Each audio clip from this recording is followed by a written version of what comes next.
Okay, then, it's happy hour somewhere, so it's time for Drinkin' Dusties.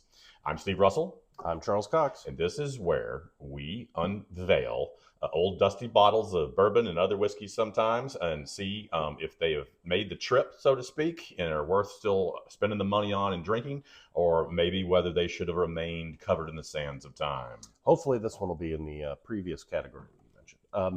Just want to mention before we get started, you can subscribe to our videos down in the corner. Doesn't cost you nothing. Just poke it. Just poke really it. Helps us if you do, so please do it. And that way you'll make sure you get our latest videos, latest whiskeys that are out there. You can also follow us on social, Instagram, Facebook. It's /Drinkin' Dusties. And most importantly, follow us on Patreon. Support us on Patreon, because if you do, we will send you. We don't have it here. Yeah. Where'd it go? Oh, we mailed it. We mailed it. That's fine. Oh, no. Here, I'll grab okay. another one. I got All another right, one. we got another one. Okay, we will send you a little tasting bottle of a Dusty that we've tried on the show, so you can try it too, because whiskey needs to be consumed with other people. We don't believe in keeping these museum exhibits. We open them up, we drink them, we send them to you. Every time we open one, pour a little off in one of these samples. It's pretty much a one-off. Only one of them available from what we open. And like I said, we pick a name out of our Patreon supporters and ship off this totally legally. Enjoy. Exactly. So, all right. Yeah, make sure you support us on Patreon. All right. Right. So, you have something in the box today. Of course, I have something in the box of mystery today to unveil. I'm going to go ahead and get to that right now because we got a little bit to go through with this one. All right. A I'm little looking forward to backstory. it. So here we go. It's a little tight on here, I think. So I have to. Wait, there we go. Ooh, what is she blows? Well, what? I mean, O.F.C. O.F.C. O.F.C. How did you get an O.F.C.? Well, I got it off of an auction. It was a storage site auction. Scored off. I saw it sitting right there with that O.F.C. on it, and I was like, "Oh my god!" I got it for $127. And I'm sure the auction site was totally on the up and up. Totally what on the O.F.C. up and up, actually right. meant. And of course, as you all know, O.F.C. stands for Original Fine Canadian. That's not what it's supposed to stand for. What is it supposed to stand for? Old Fire Copper. Not Original Fine Canadian? I think you've been had, sir. Oh. Anyway, yes, it's not Old Fire Copper. Right. Calm down. Yeah, we knew that going in. Original Fine Canadian, which is funny. But didn't the auction site actually try to? I think they actually said Old Fire Copper. It sure didn't hide it. That's for sure. Anyway, this is a cool bottle that I like, and it's like I said, it is a Shenley bottle from Shenley Industries. We're going to go real deep into that here in a minute. I have to admit, Shenley is a name I hear all the time from the history of whiskey, but I don't actually know much about the dude. So distilled in 1952, bottled in 1960. I'm going to go ahead and go a little bit into the bottle. Oh, and this is a Canadian tax stamp. Yeah, this is a Canadian because this is imported to America by Shenley from a distillery in Quebec that was made in there, and it has a little certificate of age on the back. Nice. Which is so small that even my readers can't help with it. So I'm going to go ahead and read that off. Okay. This Canadian whiskey is small. This is placed in small charred white oak cask in December 1952. It remained in these oak casks in climate-controlled aging rooms until it was bottled in December of 1960. It comes complete with its own little number on it and everything. Do you want climate control when it comes to whiskey? Don't you want fluctuation of climate? Isn't Canada more or less climate-controlled? When it comes to, it never gets cold the heat. all the time. Right. You want more heat. Not in Quebec. Well, Quebec, I guess, is very damp. But Canadian bottle. Straight out of the 1950s. This is 73 years old when it was bottled. Nice little certificate of age. Yeah, which usually get those separate. They just miniaturized one and stuck it on there. 73 years since it was distilled. Knock 8 because 8 for Canadian whiskey, especially of that era. 8 years is a decent age statement on it. Because Canadian whiskey typically was not meant to be drunk on its own. It was meant to be used for cocktails. It was younger. Yeah. All right. So what about this Shenley deal? As you mentioned, the name pops up here and there. Not a current name at all now. You don't count it on any bottles now, but it's definitely a history worth going into. Yeah, we were just in Louisville, and they're like, "Oh yeah, that's the Shenley." Right, they mentioned to a Shenley distillery, but they don't make the Shenley there. Right, it was apparently near the new Heaven Hill Springs, amazing facility. So anyway, but they had a lot more than that. All right, I'm going to dive into it a little bit. Okay, tell us about Shenley. It starts with a gentleman named Louis Rosenstiel, who was born in 1891 in Cincinnati. but first got a taste of the business right across the river, working for his uncle's distillery in Milton, Kentucky. Okay. As an ambitious young man in the 1920s, so Prohibition, Mm-hmm. he was not only probably a bootlegger, but saw Prohibition as a big opportunity to buy up huge stocks of aging whiskey and a bunch of distilleries to boot, including one in Shenley, Pennsylvania, with a license to make medicinal whiskey. Oh, God, so Shenley's not even the dude. It's No, in town. right. Okay, He bought that. Right. Am I right? Isn't that where Hirsch was eventually made? Was Yeah, you're right. right. Church. You know, coming to a close in the 70s. So, but took that name, which I think was pretty well known at that time, and created Shenley Industries Company. Okay. Now, during that era in Prohibition, right around there, I got this side note here, but I love it. Rosenstiel also obtained some leftover barrels of Jack Daniels that couldn't really be, marketed anymore. I think they were actually sitting in Chicago. Okay. And he found them, like 100 barrels. He wanted to put them out under using the old number 7 brands that was famous. Lem Motlow, as we know, was the proprietor of Jack Daniels at that time, owned that trademark, said, no way, man, I'm not letting you do that. For that. So our buddy Rosenstiel, he's released it as Jack Daniel Old Number 8. Oh, man. Totally got away with it, too. I would love to find a bottle of that. Yeah, absolutely. That would be amazing. Totally got away with it. Jack Daniel, now, by the end of Prohibition, Shenley was on a buying spree. Things were available, right? Things that had shuttered and gone over. Mm-hmm. So he soon gobbled up the large Squibb distillery in Lawrenceburg, Indiana, which we know still has a big, presence there. The Pepper Distillery, little distillery known as George T. Stagg. Oh my God! Wait, so Squibb is now MGP, right? Ross and Squibb, right? Pepper, like old Oscar Pepper, James Pepper, Oscar Pepper, now just Old Pepper, and George T. Stagg Distillery, now which is Buffalo now Trace, right? Was H&H for a while. Bernheim Distillery in Louisville, in which he gets the I.W. Harper brand out of that. He gets the old Charter brand in the same period. J.W. Dant Distillery he gets kind of a little further down the road. And when he lost the bid, coming back to Jack Daniels again, when he lost the bid to buy Jack Daniels to Brown Forman in 1958, he decided just to build the Cascade Hollow Distillery down the road and revive the George Dickel name. George Dickel that supplies everybody. Right, exactly. So it had been around for a while, but it was restarted because he just, again, he wasn't allowed to buy it. So he's like, well, I'll just do this other one down the road. So he effectively owned the entire industry. By that time, Shenley was the largest liquor company in the United States, but had simultaneously, even as old as Prohibition, had Canadian operations. Got it. At least this was all Rosenstiel. All Rosenstiel, Shenley Industries, and so.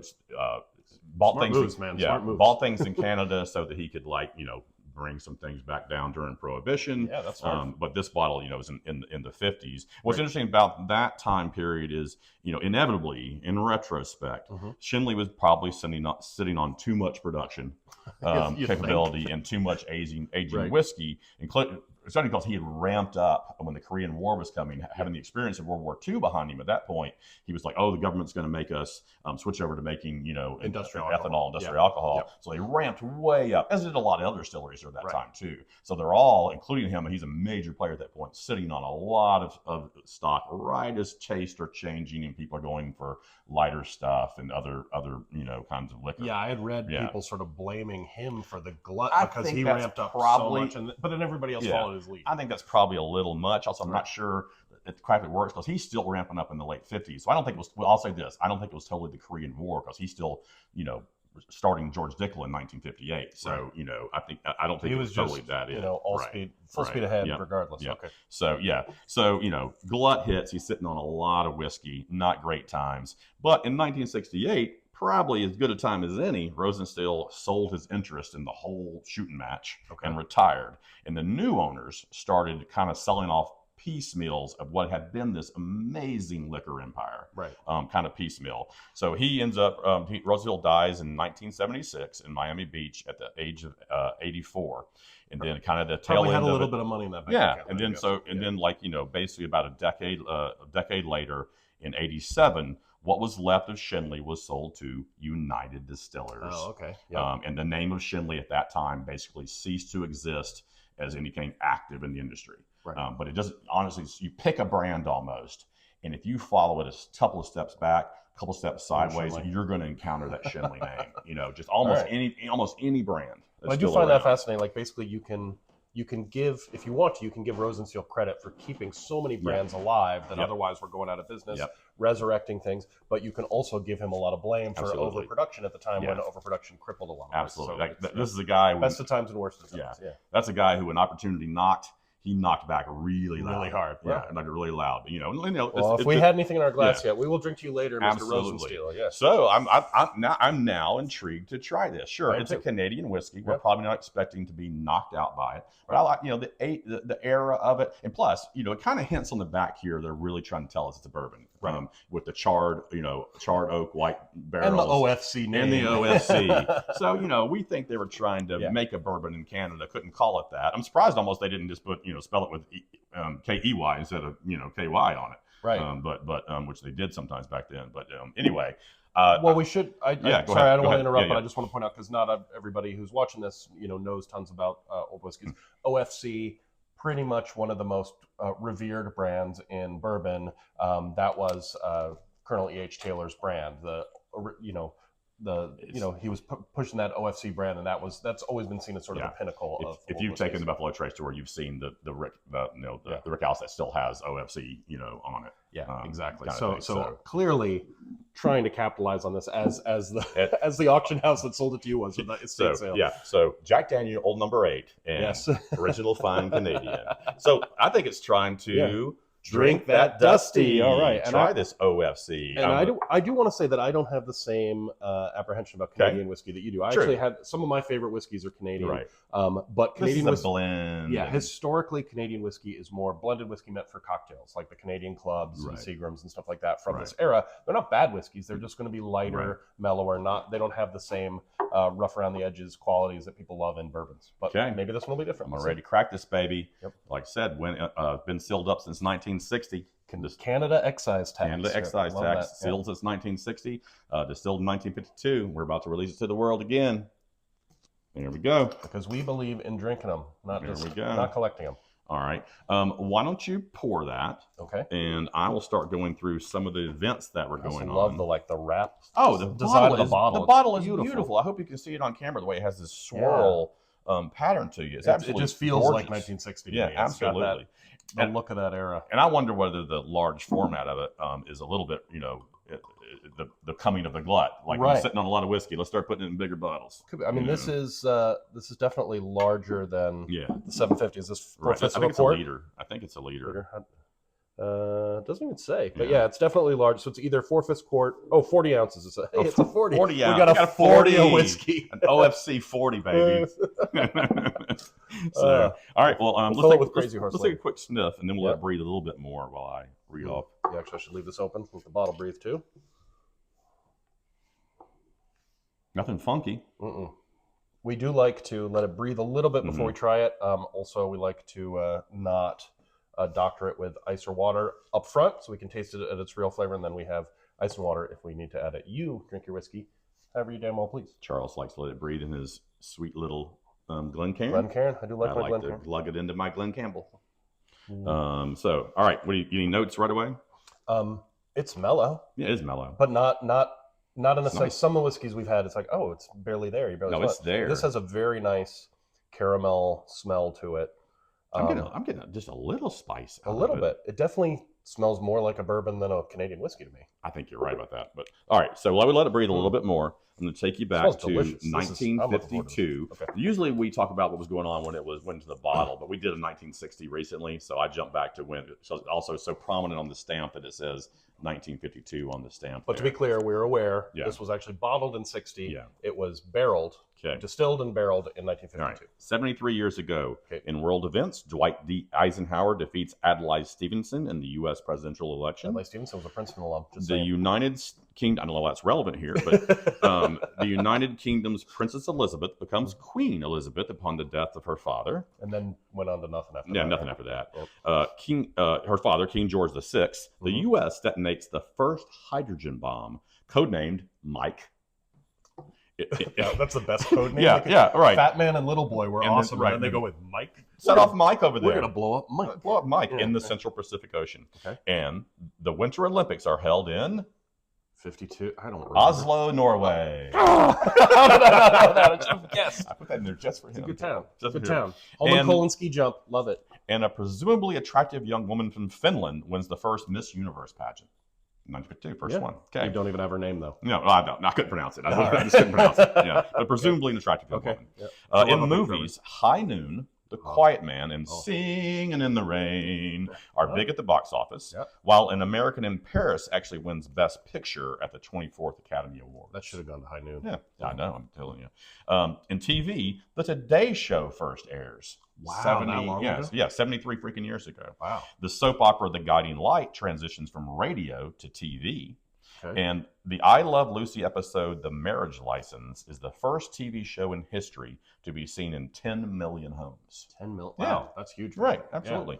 Yeah. In music, a little music genre known as rock and roll hadn't yet, kind of erupted, didn't exist yet. which is why I'll skip over to mention that Jambalaya by Hank Williams and It Wasn't God Who Made Honky Tonk Angels by Kitty Wells are big on country radio. Jambalaya is still a great song. Absolutely. Yep. And I hadn't thrown these in before, but I'm going to do it this time. Birthdays. Okay. John Goodman, Dan Aykroyd, Nice. and David Hasselhoff are all born in 1952. And Dan Aykroyd, Canadian hero. That's that. Absolutely. Canadian hero. I think this Shinley's for you, Dan. We love you. I think that all three of those people should be required to make a project together now, since they were born the same year. I mean, Goodman and Aykroyd have, but they should have to deal with Hasselhoff anyway. Hasselhoff can just take the craft table into a bathtub and lie down. And remember that video? I do remember that video. Cheeseburger. All right. All right. That's great. That's okay. Thank you for grounding us in 1952. Absolutely. I feel like I'm there.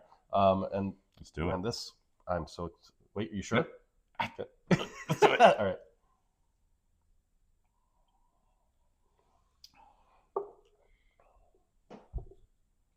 Oh my gosh. That's really good. That's really and you good. hate Canadian whiskey. I don't hate Canadian whiskey, but I'm usually like, whatever, it's fine.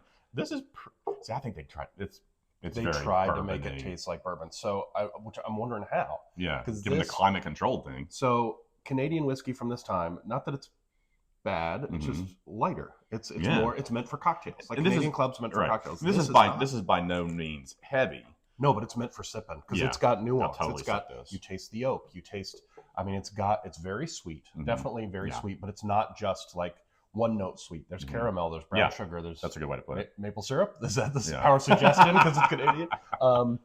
There's there's the baking spices. You get the cinnamon, of course, but it's a little nutmeg, but the wood notes are fantastic.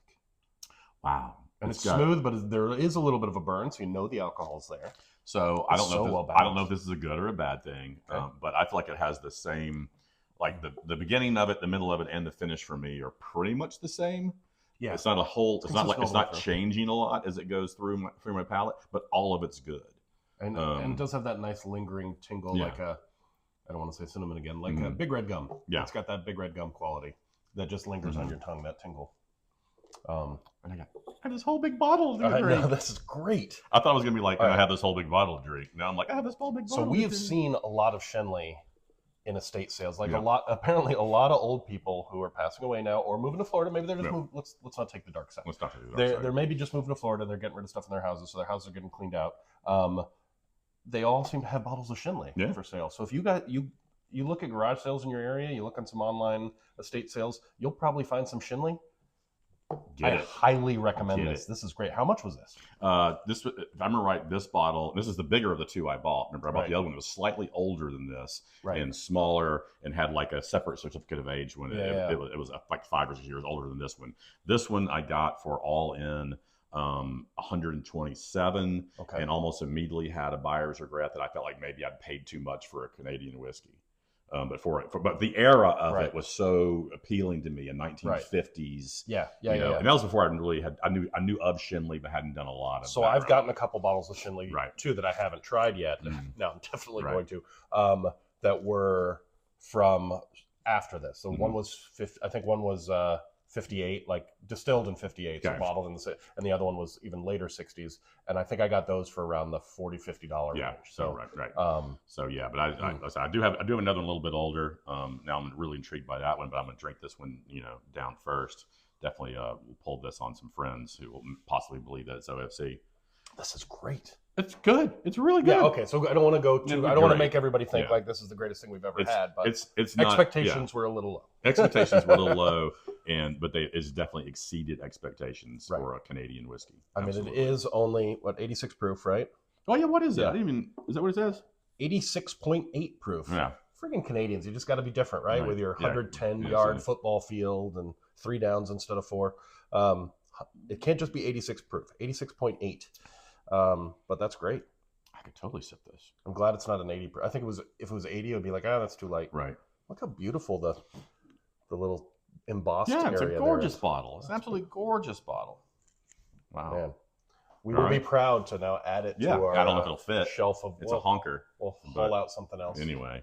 All right. That's great. Yeah. Another surprise. Another step on the journey, people. So we're happy to tell you when we don't like something. But this is good. Excellent. Absolutely. So definitely. So we're looking forward to sharing this with one of you guys. Support us on Patreon, and maybe you will get the bottle of this little tasting bottle sent your way, so you can try it with us and let us know if you agree. And definitely look for Shenley in your hunting as well, because it's definitely worth it. And follow us on subscribe. Most importantly, click the button, subscribe. It's definitely down there or down there somewhere. It's over here, I think. Anyway. But until then, drink that dusty. Keep it dusty. Oh, we already drank the dusty. Yeah, we already drank the dusty. Keep it dusty. Anyway, cheers. Skull. Drink a little more of this. Here, let's have some more. Just a little bit. That's how good it is. Just a little bit. That's good. That's good. It is morning. Yeah, it's quite morning, actually. Well done, sir. Wow. Good find. Wow. That's a great find. Who knew? Who knew? Milk in my